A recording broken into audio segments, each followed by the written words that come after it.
Okay, so we are now live, or recording at least. So I want to give you an amazing introduction. You being my professor, I don't know if it's been 2 years, I guess 2 years. Hmm. 2 years ago, during a pandemic, for African American studies, was one of the best things that has ever happened to me, as far as in leaning in on learning about myself, interpersonal growth, how we interact with each other. It's definitely sent me on this Alice in Wonderland searching mission. So I am really appreciative overall. So for anyone that's watching, this is Dr. Martez Files, a scholar in many sorts, because you've published many research journals, many Yeah, scholarly reports, and overall an activist as well, a dad as far as I know. So there's a lot of roles that you're toting, but for today's conversation, I'm so glad to have you on, because I know you can kind of serve as like an expert on Black women, on the interpersonal relationships that Black people have and all the nuance behind it. absolutely. And yeah, so today's topic is going to be about the demonization of Jada Pinkett Smith. I love it.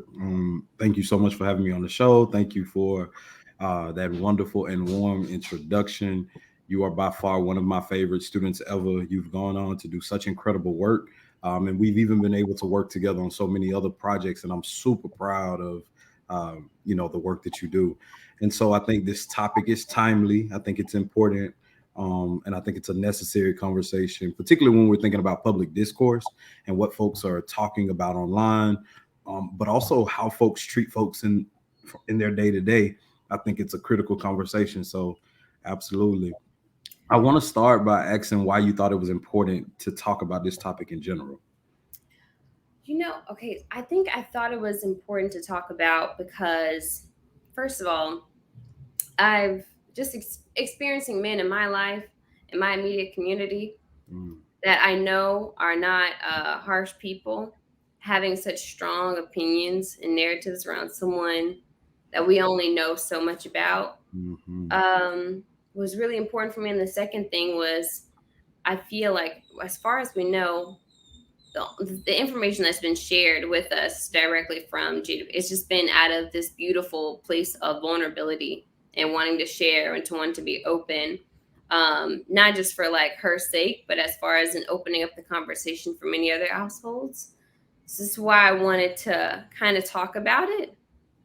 Um, and it's like, I feel like there's been this harsh ridicule that we've had to watch of them publicly hmm for over the last 2.5 years since the whole entanglement thing. hmm She went from being like they're a power couple to now it's hmm like up on the cross. Yeah. And she's been having to be, we ain't killed her, but just slaying her and slaying her and slaying her by 1,000 cuts for 2 years, by our community and many other communities. Absolutely. So I don't know the intelligence behind it, but I figured I know you're going to give me those answers. Yeah. So I think one, we need to start with the dehumanization and the demonization of Black women in general, right? So we have to understand where that comes from before we even get to Jada. And so I think we have to lay historical context around how Black women have been portrayed. Patricia Hill Collins talks about these controlling images, right? And these controlling images are really just tropes and stereotypes about Black women. So some of them that show up are like the mammy, the Jezebel, the Sapphire, right?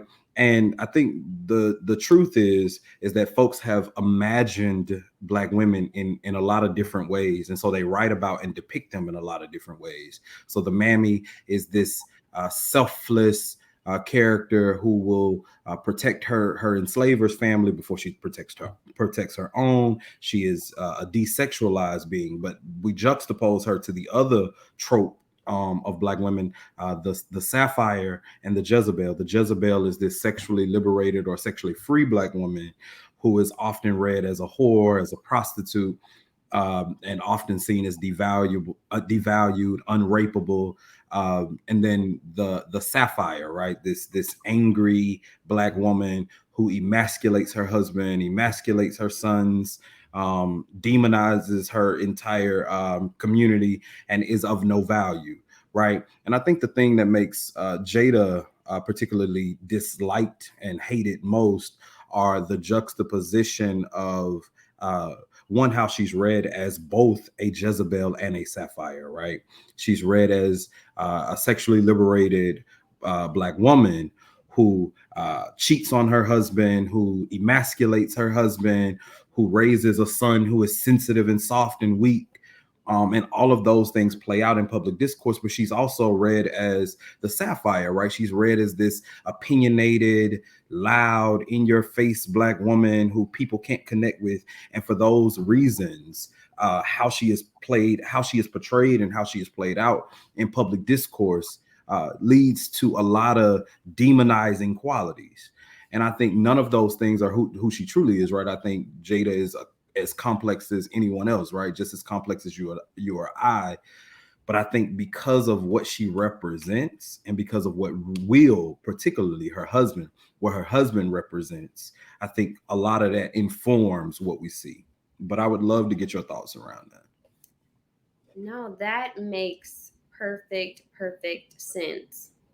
Um, yeah, it makes a lot of sense because I feel like just even myself being a black woman, all of these new content creators in this segment of however they feel like they are fixating themselves to support the black community with their feedback, and some of this feedback being directed at black women has been very unique, and I feel like it's been a heavily judging time on how we show up. Mm-hmm. But going back to the tropes, it's like that maybe this is where it's coming from. Mm-hmm. They only see it in this way, and any action puts you into a different trope. So it Mm-hmm. looks like he started off as, maybe, I don't know, his Sapphire, and now we've moved her into this between Sapphire and Jezebel Mm-hmm. like position. Yeah. Ooh, that is deep. So Yeah. how does one, like, what is the conversation you would suggest someone having with themselves to move their mind beyond that, like move their mind beyond the tropes and getting to today's time? Like, would it just be actualizing that these tropes do exist and being like conscious of it, or is that not enough? I think on one end, folks have to be educated about that, right? They have to recognize that they are placing people in certain tropes and stereotypes. But I also think too is really about educating yourself about complexity, about nuance, about multitudes, right? Knowing that nobody in this world, not even your worst enemy, not even the person you hate, in their entirety, is just one thing, right? All of us exist in complexity. We exist in nuance. We exist in multitude. And so, is it true? Can it be true that Jada is sad, lonely, hurting? That she's an excellent mother, a wonderful business person, who also has trouble in her marriage, but also is seeking love in the ways that she can find. Can she be all of those things? Right? Can she be more than just one thing? Right? Can she be more than just a black male emasculator? Right? Yeah. Because I think a lot of what we see now is really just about wanting to return black men to a place of strength, right? And wanting black men to be seen as strong, because that becomes important to how we can liberate ourselves from social oppression. So if our men are strong and if they're read as strong, then no one will hurt us. But the truth of the matter is that these men also exist in multitudes, right? Men can also be strong and weak. They can also be vulnerable and persistent. All of those things can be true at the same time. And because folks read Jada as the emasculator of her husband, and even the emasculator of her side piece, right? The ideas around the entanglement, the breakdown of her marriage, her being Yeah, solely the puppet responsible. master. Right, she's the puppet, but she's the one solely responsible for the breakdown of her marriage. But anybody who has ever been in a relationship knows that if your relationship faces breakdown, there are two parties that are at fault for relationship breakdown, or depending on if you're in a monogamous relationship, right, where there are only two partners, but the partners are equally responsible for relationship breakdown, right? There are always things that I didn't say or that you didn't say. There are always problems that I didn't confront or that you did not confront. And so I think really hammering down on the idea that we are complex, that we are nuanced, that we exist in multitudes can do work to dispel stereotypes. It can do work to dispel myths. It can do work to really stop us from villainizing and demonizing particular entities, particularly around things that we don't necessarily understand. Most folks are not well versed in race, class, gender politics. Like they don't know those things, right? And so it's hard for me to always say folks need to be race conscious, gender conscious, and class conscious because folks haven't been exposed to different ideas than whatever they grew up learning from their parents or their community. Whatever those folks reinforced is probably what you still believe today, right? Yeah. If you were raised to believe that women should be seen and not heard, and they should be quiet and demure and never speak their opinions, if that was what was reinforced for you for many years, you can probably believe that as an adult they still believe those things, right? But when we become educated, I think we can start thinking a little more critically Yeah. about people. And that is such that part is, it makes so much sense. It makes so much sense. And I think I've been trying to gather for myself, what does educating my community look like? When I told them, hey, look, like, like, or even trying to open that door. So people in your own community, what does that look like for them? It's trying to expand their minds into these complexities. Um, and the fact that you're so well versed on it, I imagine that the people around you want to stay in touch with it so they can, keep up with the conversation.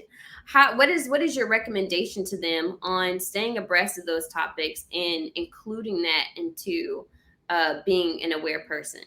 Yeah, I think you need to follow different people on social media than who you follow, right? So I think if you've limited your social media following to people who reinforce or reify your ideas of the world, I think you need to follow more diverse perspectives.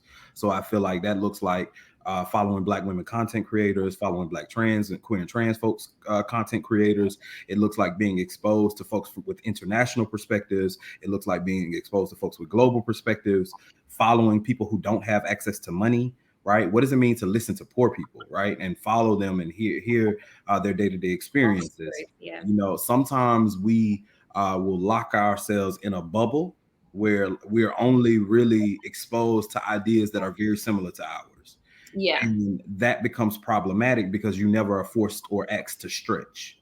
And stretching is where knowledge happens. It hurts sometimes, right? To learn that some truth that you've held on to for a long, long time is not necessarily the right thing to believe or the right thing to do, but you have to stretch because Yeah. in that stretching, you will be exposed to new things, new ideas, new ways of seeing the world. And ultimately, you'll be a better person for yourself and other people. So I think that's one piece.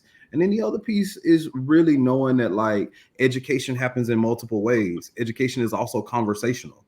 And so what does it mean to open yourself up to new dialogues and conversations with folks? And I'm not saying, I always tell folks, I'm not telling marginalized folks to run into a conversation with white supremacists. I'm never finna tell Black women that they need to go run to a conversation with some aggressive Black male patriarch, right? That will never be my advice. My advice will never be go put yourself in harm's way or go face some type of psychic danger. But my advice is if there are people in your life who you care about and who you value, and you feel that they have the potential or the propensity for growth and development, spend more time with them.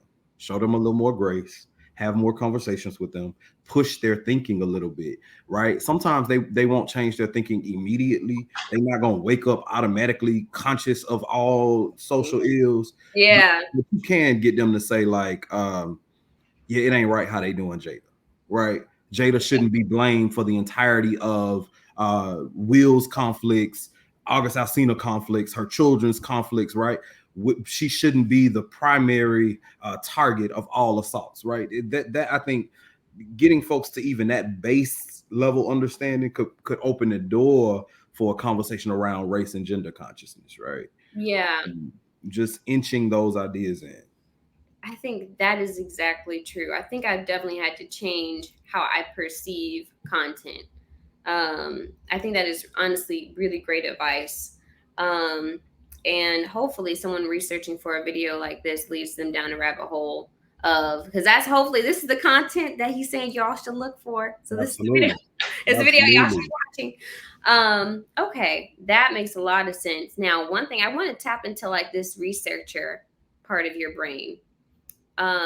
As someone who has done research, study series, and really does understand Black people very well from a core perspective, just around anthropology on how we interact with each other. What do you think the public shaming of Jada is communicating to Black women? And part two of that question is, how do you think Black male patriarchy is contributing to that impact? Yeah, I think it's a complex conversation because I I think on one end, uh, Black women also exist in multitudes and exist in a range of thought as well. So I think there are ways that like even those of us who are oppressed sometimes will also parrot the language of our oppressors. So you will sometimes even see some Black women who will say Jada needs to be quiet. She shouldn't have been sharing her business. She shouldn't have been da da da da. To the war wig, I've seen a lot of that. Yeah, she should have wore a wig. She didn't have to da da da. Like we didn't need to know that. But I think um, what it says to um, young, conscious Black women who are seeking self and who are trying to learn knowledge about themselves and who are trying to just live, be, and thrive in a world that was never designed for them to live, be, and thrive. I think what it says to them is to sit down, to be quiet, to shut up, to be behaved, to not make waves, to not stand on your principles, to not rock the boat, to stay in order, to move in the ways that the power structure wants you to move. I think all of those messages are reinforced when we silence certain personalities and when we silence certain people, Right. right? And I think black men play a significant role in that because Black men occupy multiple spaces. They occupy this space where they are absolutely oppressed by a white supremacist society that is constantly exacting pain and psychic trauma on their lives. But similarly, um, will also uh, when power comes, right, will use and wield power in ways that also oppresses other bodies, right? For instance, Black women and Black queer and trans folks. Yeah. What does it mean for us to recognize that us getting access to power can never look like the folks who have oppressed us? When we get power, we cannot wield power and use power in the same ways. One, they're not the same social rewards. So you socially climbing and denying your community all the things that it needs does not come with the same rewards that some rich wealthy white man comes with, right? It You will never be Donald Trump, right? You will Yeah. never be allowed to say the things that Donald Trump can say and get away with and still become president of the country, right? That does not work the same way for you. So you have to know that, and you also have to stand in solidarity with Black women, right? You have to know that like Black women are not the target of my they are not the target of my pain, my suffering, and my oppression. And when you That's when you recognize that truth, I think you are more prepared to be in defense of Black women's personhood, to be in defense of their liberation, to stand side by side and fight alongside them as they are seeking liberation, right? But as long as you see Black women as the enemy, and this is why I get into it with some like Black male studies scholars. The Black male studies scholars sometimes will miss white supremacy as the primary target of our oppression, and will spend significant amount of time in their research talking about Black women, particularly Black blame. feminists. Yeah. Oh, geez. And for me it's problematic because uh I'm not someone, you can't read my work that says that Black women have given us life-saving pedagogies, that they have given us life-saving solutions and survival tools and thriving skills. You can't read my research and then read a Black male studies scholar research who says black women have used white supremacy to the detriment of black men and boys, and that black women want us dead.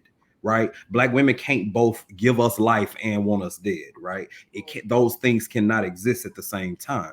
And so, what I'm saying is that if you truly recognize that the thing that you should be fighting is white supremacist capitalist patriarchy, then you are committed to a world where you are dismantling that, right? Where you are fighting that, and not your sisters, right? That's not, that's not the enemy.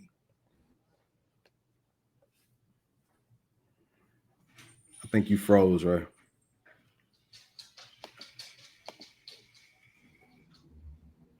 Sorry. No, you good. Maybe my Wi-Fi. No, you're fine. You're fine now. Okay, cool. Sorry about that. No, you're fine. That though is so powerful because even in books like The Art of War or 48 Laws of Power, um, one of the main things is knowing how to identify your enemy, your true enemy. And Mm-hmm. I do think that is something that as a community we do struggle with, identifying who the actual person, um, narrating the pain back to a person. I think sometimes we tell that story much differently for, Mm-hmm. for especially from different black people. For some people that is racism. Some people, is when you have a police brutality, conversation. The issue is the hoodie, not the police Mm-hmm. officer. Like Right. Right. I do find the true enemy there. That's tough. And That's I also want to name the fact too that like a lot of us sometimes espouse what we espouse because we're truly very conservative. Like people miss the fact that like there are a lot of black folks that you will meet in your life that are extremely insurmountably conservative, and they won't contend with that. Like telling girls to wear longer dresses, to sit down and be quiet, and do all the others. Those are conservative. Those are conservative points. Telling boys to pull their pants and the no hoodie or whatever, right? Those are conservative points. So there are ways that like, yeah, you might not like something or it might not be your cup of tea, but that does not mean that there needs to be some social policy that now arrests, fines, ticketed, harms them because of that thing that you don't like, right? That is a very conservative position. Like for instance, a lot of conservatives fundamentally disagree with abortion. So the answer for them is to outlaw abortion, right? The idea that I fundamentally disagree with something because of my religion, and now no person in the world should be allowed to do that, yeah. right? That is a very conservative way of thinking and being. And black folks got to own the fact that sometimes we fall in line with that. We though I've never heard anyone say that, but it's absolutely they MF in truth. Because even with, if we're gonna be real about it, the LGBTQ community, Mm-hmm. we don't mind. I've seen older black mothers that find it hilarious for, white men Mm-hmm. to be gay and Mm-hmm. comfortable in that. They would never want it to be their sons though. Yep. Yep. And then what message does that reinforce to those little queer and trans children, right? So what does it tell them? It tells them to hide, to lie, to pretend, to play straight until you get grown, until you move out, and then you can come out at 21, 22 years old when you are far, far, far away from your family. And so people start like Mhm. reinforcing these ideas that like I can't even be myself until I'm far, far, far away from my family. And so I'm saying that the earlier that you expose children to knowledge of self and teach them who they truly are and teach them to embrace who they are and to teach them to keep learning and growing and stretching and evolving, I'm saying you're going to produce way more healthy children, way more whole children who experience way less trauma, way less psychic violence. Ooh, geez, psychic violence. The things we don't even talk about. That is amazing. That right there is a word in itself. This is why your research journals are so important. That is why it's so important to have Thank black you. researchers. Thank you. If you guys, just so I have another question after this, but just so while we're on the topic of, these psychological things, how can people find your research and all of your published research? Yeah, so I mean, you can search me online, Martez Files online. You can go to Google Scholar. A few of my papers are on Google Scholar. You can search for my public facing work. I've published in news articles. I've published in black media sites. So I think just Googling me, seeing what pops up. I have papers on a range of topics. I have papers on gender violence, racial trauma, papers on mental health, uh, patients on emotional well-being, black feminist thought, black boys and men. So we are writing, but I think just Google me and you'll find my work for sure. Cool, cool, cool. I actually need to catch up with some of it myself. So, if you like, if anyone is listening to this video, definitely do go check out his all of his research. It's absolutely brilliant if he published it. That's Thank all I you. know. Thank you. So my next question is kind of connected into what we were just discussing. So recently I have just been falling in love with evolutionary science. I don't Mm. know what it is, but it has got me in a little bit of a chokehold. Yes. And so one thing I was listening recently is that, a lot of times some people have problems with people pleasing, or people pleasing, being very restrictive on how they express themselves because they're afraid of how other people will react to it. Hmm. I think I find it fascinating because I'm one of those people myself. And I'm trying to be nice, doesn't have to look so over. So how what I'm trying to connect this here is I felt like when the issue at the award ceremony first happened, so kind of positioning from Jada to Will, them as a couple now. Um, it felt like a lot of slave politics came back up, like slave Jim Crow era politics came back up Hmm. between the black community, Yeah. because there was a lot of narratives of we're empowering stereotypes, Hmm. or there's like, oh, it was a beautiful moment of raw passionate emotion, or they're like, he just set us back 50 years in time. Hmm. um, Hmm. I'm trying to think of some of the other wild ass shit that was being said, Yeah. but There's some uh, crazy shit coming out. Yeah. why do that in front of, they know that white people don't get nominated, why would they do that and ruin their opportunity, and like all of these things. And so what I was learning about in evolutionary psychology is this thing called an internal audience that came throughout evolution to keep us Mhm. safe. So if I was a woman in the tribe, I would not shave my head bald without my internal audience kicking in, because it would say to me, if you shave your head bald, you probably not are going to get a you're not going to get a You get a husband. husband. Hmm. And a man being so integral to survival, if I can't get a husband, I'm not going to be able to survive. I'll have no one to hunt for me. Right. um or I may not say certain things in the tribe because I don't want to get kicked out, because being in this tribe is connected to my survival. Hmm. I have to keep these people happy and Hmm. do things for the best communal overall sense, because I need to in order to live, especially if I'm a person with children or with a husband, who's already created something that I have to. My survival is my bloodline survival. Absolutely. So I found that really interesting, but that comes from overall humanity's trauma and pain. And Hmm. I think we forget to realize that, you know, our pain is very recent.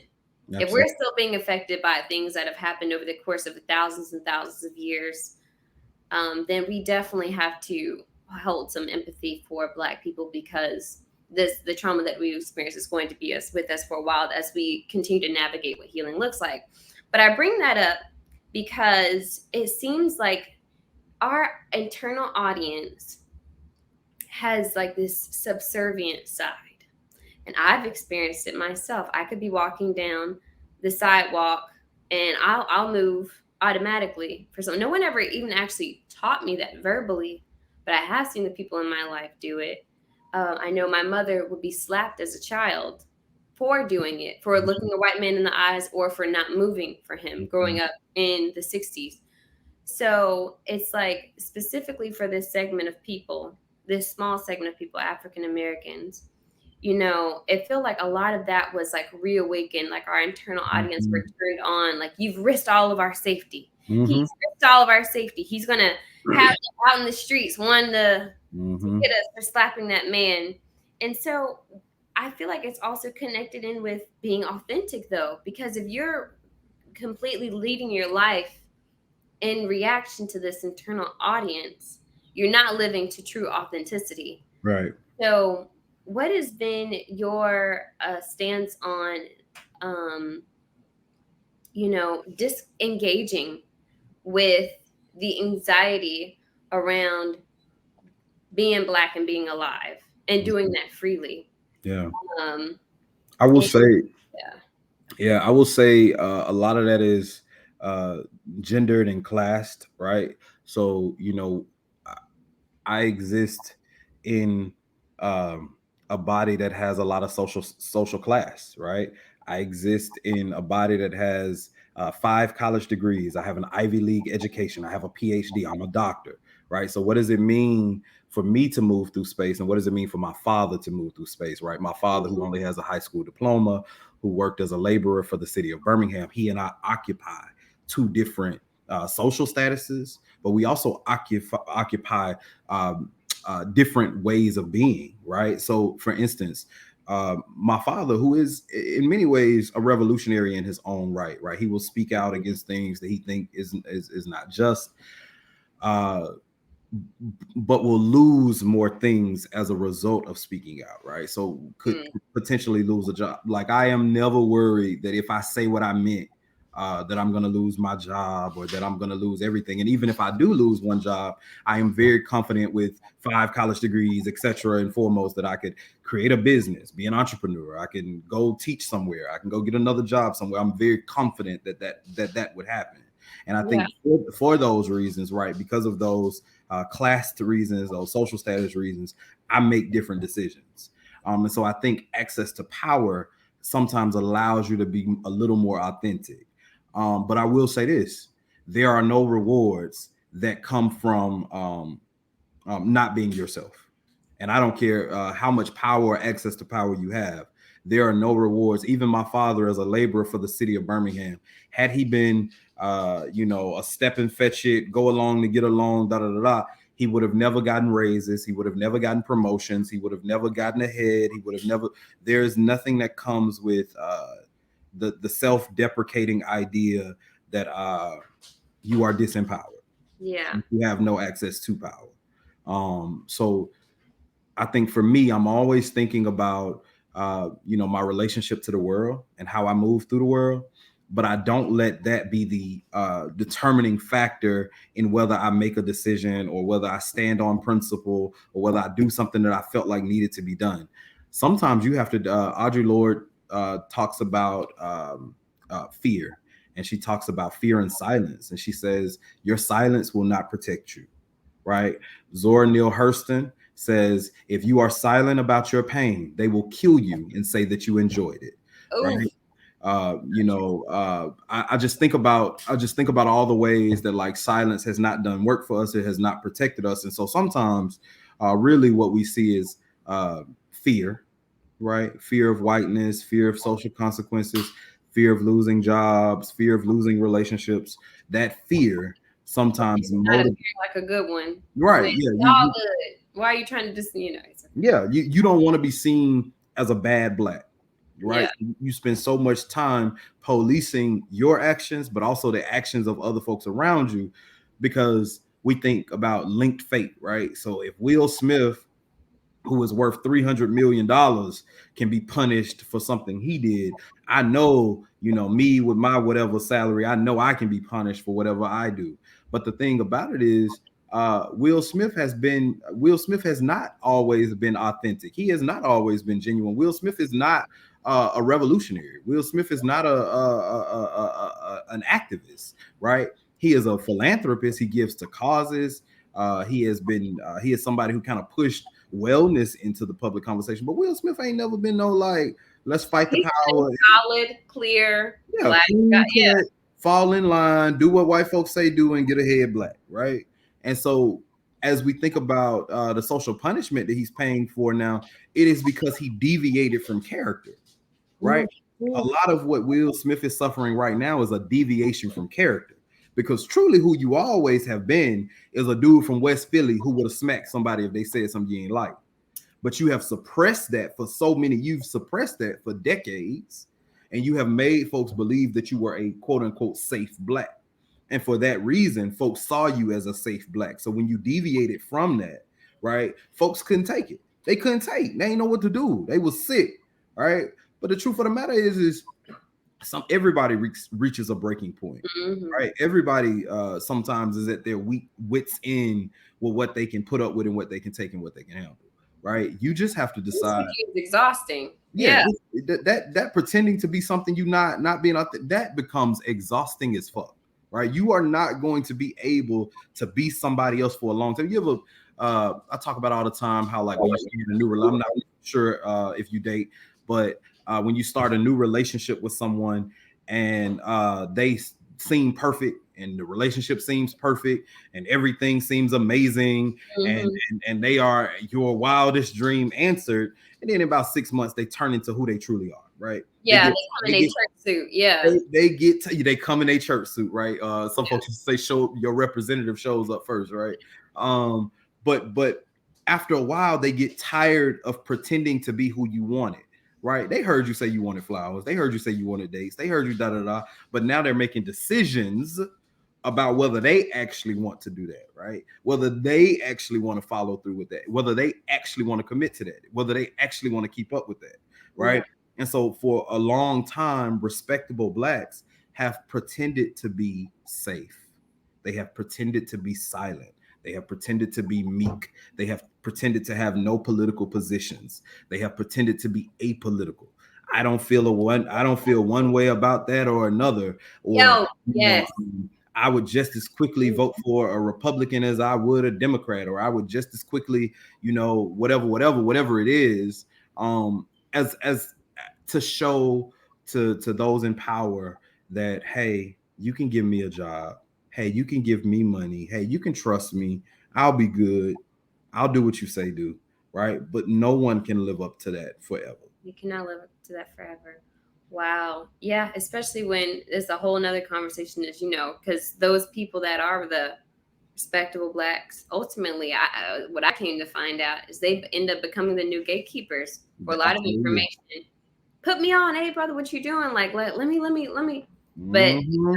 this also, then there's this hoarder mentality. Only I can. Mm-hmm. They only have so much availability for respectable blacks. That means I can be the only one here. You cannot Mm-hmm. have any access to this Yeah. opportunity. Yeah, Dr. Jameson teaches about spotlight anxiety, right? And when he talks about spotlight anxiety, and Dr. Jameson is one of my mentors at UAB, and when he talks about spotlight anxiety, he talks about this kind of racial stereotype threat. Stereotype threat comes from a scholar, Claude Steele, but stereotype threat compounds for Black folks because not only is it us that we're trying to protect, or not only is it us that we're afraid of making a misstep, we're also afraid of other Black folks making a misstep, because we believe that if they make a misstep, they're going to take everything that I've worked for is going to also suffer, because now they're going to start looking at all of us, right?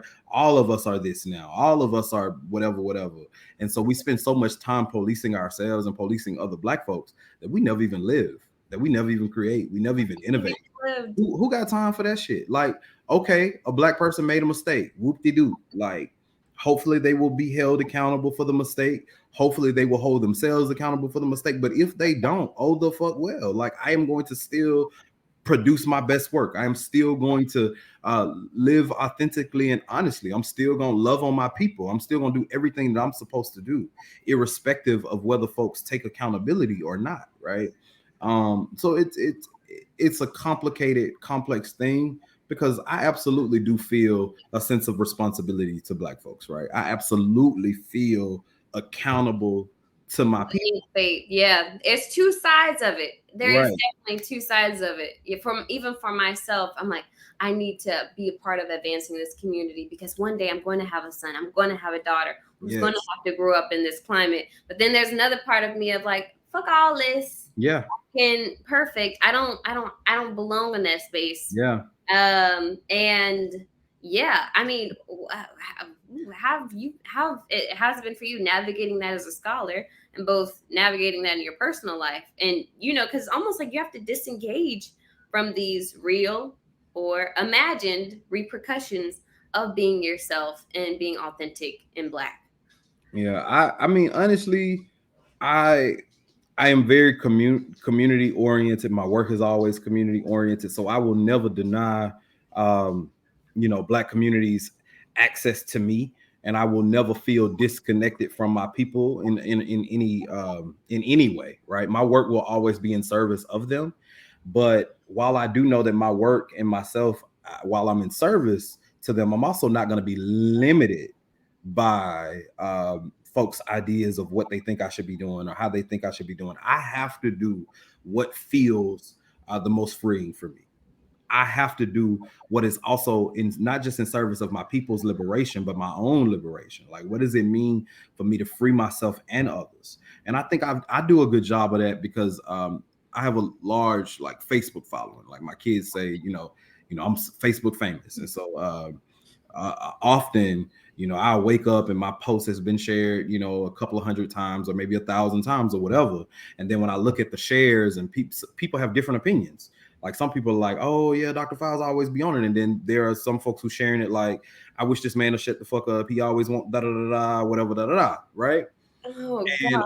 a part of what I know, is that both of those things exist at the same time, right? You are never as good as people say you are, but you are never as bad as they say you are. You are never there are so many opportunities that exist for you, but at the same time there are multiple systems of oppression that are always working to tear you down. Both of those things exist at the same time. Yeah. Opportunities exist, oppression also exists, right? And I think you also have to always be mindful of that, right? You have to be thinking about that as you're producing work, as you are doing work, because a part of it keeps you accountable, it keeps you community accountable. But at the same time, you also have to remember what you were here, what you are here for, what your unique mission in this world is, right? And for me, my unique mission in this world, honestly, is to educate myself as much as I can, but also educate my folks as much as I can, right? I also want to make them not feel as constrained by these systems.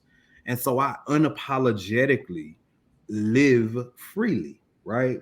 I am not afraid to do things that I am passionate about, right?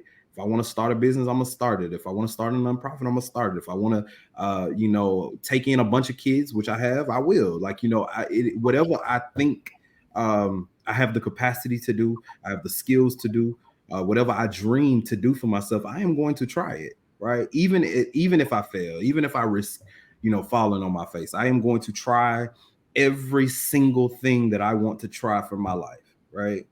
And that's just what it is. That But yeah. No, that is serious, and I think that's going to be one of the main things that come for impacting like the next generation, because racism has become intangible, right?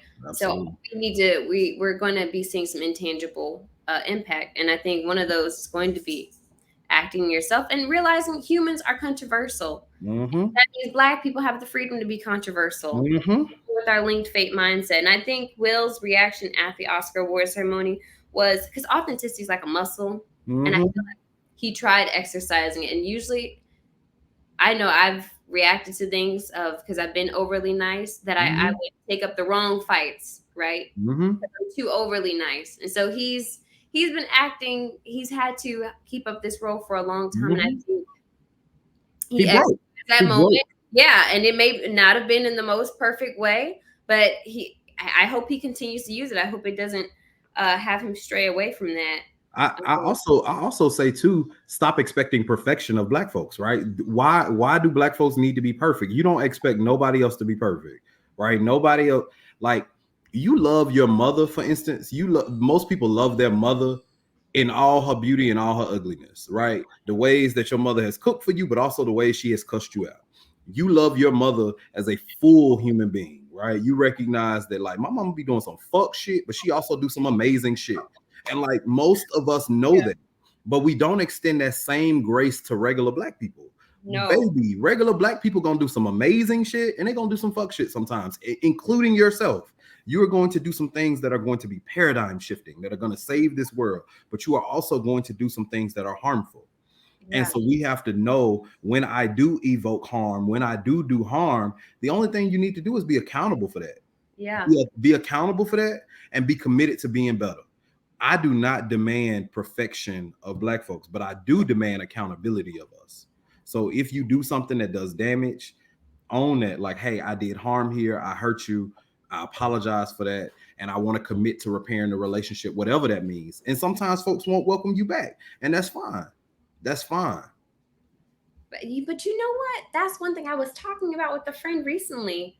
We and you know I could be wrong, but as far as in being committed to doing inner work, like being committed to holding our whole community accountable, being committed for growth, being especially black women right now, all this hashtag soft life, I'm here for living softly, living an abundant life. We are always chasing growth, and I think that's I don't know if there's a perfectionism that it may be stemming just exactly from that black excellence, the cons of black excellence Absolutely. operating in that, because we've not gotten to a place where like a Black Lives Matter with money being allocated Mm-hmm.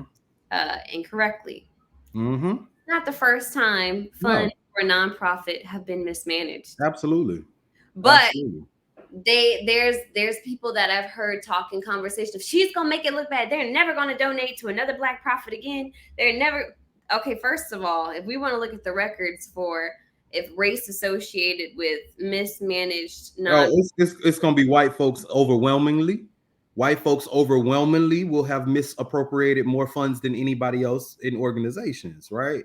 So we know for a fact that like people with power make mistakes. People with power make mistakes. And even when I think about that conversation and others around, and you're right, it's the idea of link fate, right? The idea that what I do reverberates to all black folks, right? If I do something good, it makes you look good, but if I do something bad, it makes all black people look bad. But what I'm saying is there are communal way. I think there's a healthy communal way of looking, and then I think there is an unhealthy communal way of looking. I think a healthy communal way of looking says that I am accountable to my folks, that I will do no damage to you, that I will not exploit you, that I will not exploit your communities, I will not exploit your resources. I will not harm other black people. I will not see other black people as the target of my social assault. The unhealthy approach says, um, I have to be perfect for black people, because if I'm not, all black people suffer. I need other black folks to be perfect, because if they are not, I will suffer. I need all black people to be breachless, to make no mistakes, to not be faulty, ever to not ever misstep, because if they do, now we're all hurting. And I think that is just an unhealthy way to think about life, and it's an unhealthy way to think about other people. And it honestly sets you up for a lot of disappointment, because folks finna let you down a bunch if you thinking folks not finna make mistakes, or if you thinking folks not finna grow. And also, if they don't make mistakes, they can't grow. People need to make mistakes so that they can grow. People need to nobody needs to feel like they've reached the highest that they can reach, right? Nobody needs to feel like there is nowhere else for me to go after this. we're in love with actualization. I Mm-hmm. I feel that strongly. The Mm-hmm. work is never going to be done until the day that I die. That, Absolutely. but like you said, there's got to be a healthy balance, and we have to recognize the like, yeah, you're right, you're always going to be disappointed. That's the thing though, why can't we take something like a Lives Matter funds being misappropriated and just think of it as a regular white collar crime, Yeah. because it happens all the time. Why where I hate that it's like you said, it's like, oh, it's so detrimental. That's that's insane. Right. And But and again, I'm not saying that black folks shouldn't be held accountable for sure. oh Like yeah, no, of course, like of course, but I also am not saying that they need to be held accountable by uh extremist measure. Yeah, right, because um this what I've learned too about this system is that this system does not love black people, and that it is invested in revenge against black folks. And so I'm saying that community members who pour into organizations need to hold folks accountable. I'm saying that we have to hold our folks accountable. Like for instance, what is going on with the example that you brought up around BLM funds. um, I don't think my folks should be rotted away in a prison, or that the answer to this is some type of carceral system or some type of carceral logic.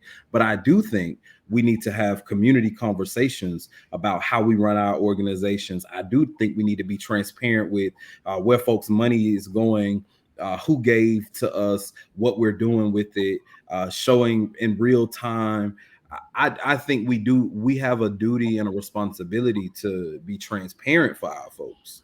Um, but that's a community conversation, right? That's not about I can't expect some white criminal justice system to hold my folks accountable, because it's shown me time and time again that it cannot, that it will not, and that it's only invested in in black folks' death, destruction, and suffering. And so I'm saying us as black folks have to also create new models of accountability that exist outside of white supremacist carceral leagues, right? That work a little bit harder, that is a lot more trauma informed, a lot more race, class, gender informed, than what these systems were, right? Because they were invented by white men who had no knowledge of the ways that race, class, gender, and other social cultural systems function. They weren't yeah. experts in that. And I think you saying that, it just triggers in me like I see now how the tropes that we do have, which there has to be hundreds and thousands of them, but like it Mm-hmm. seems like they're the community, like mother, the traumatized mother comes, Mm-hmm. let me punish you before they punish you. Mm-hmm. I want you to be afraid of me before you're afraid of them. Mm-hmm. uh, Type of situation. And I think you're exactly right. But I think a conversation, I have the theory that the 60s through the 90s to early 2000s, I don't think does not have a name yet, but I do think it will be coined, hopefully, just the age of gatekeeping, right? It's the first time that we are getting large businesses or Mm-hmm. nonprofits with an influx of this level of Mm-hmm. wealth. And Mm-hmm. we don't have hundreds of years of knowing all the laws behind Mm-mm. it. So I Mm-mm. can imagine you start a hashtag and you're getting millions of dollars coming behind it because people need somewhere to place not Mm-hmm. just pity dollars, but in a sense, sometimes Yeah, we, honestly, yeah, those guilt dollars, folks who want to absolve themselves of any other accountability will fund. Look, I gave $100,000 to black. I know I'm racist as fuck, but I just gave $100,000 to Black Lives Black Matter. Lives Matter. Yeah, Right. yeah, So like just that guilt, that you know guilt contribution or whatever it is, yeah, that has happened. And you're right, you are so right that like we don't have years worth of experience of right. managing those No, big funds. We don't have decades worth of uh, big business leadership experience, no, right? absolutely not. But I also say too, when we do get things, we cannot do what we've seen for other folks do. I am very clear that like white folks are not your model. I am very clear that like some white corporate capitalist is not your model. And so you have to be also very careful about the ways that those folks have exploited resources, exploited their laws and policies, exploited tax systems, exploited their workers. You also have to be careful of exploitation. And Oh, so we have a lot of work to do. We have a a lot of lot of work work to to do. do. A lot of work to do. A lot. You gave me the perfect word though in class, intersectionality. I Yeah. just I have to have the belief that I know that there's so many battles that are happening right now, and I can't appear on every front. But hopefully, conversations like these are moving something forward or sparking thought or sparking conversation between intimate communities. And that's why I'm really appreciative. Thank you. You've not said no to me, and I'm with all of these weird projects that I'm like, hey, Professor Files, you want to do this? Like, I Anytime. am so appreciative because these type of conversations are therapeutic to me. This is why I started the channel. So hopefully I can continue to maybe have therapeutic conversations for someone else. And yeah, I think we did a damn good job today. Thank you. Thank you so much for inviting me on here. Thank you for this conversation. You having conversation with you is always critical. You are always timely. You know what topics need to come out. I think that's a gift. And I also feel a lot of therapeutic just the conversation always feels good and generative and healthy and whole. And I am super grateful to you. Thank you for creating these platforms. Thank you for creating this content. It's an honor for sure.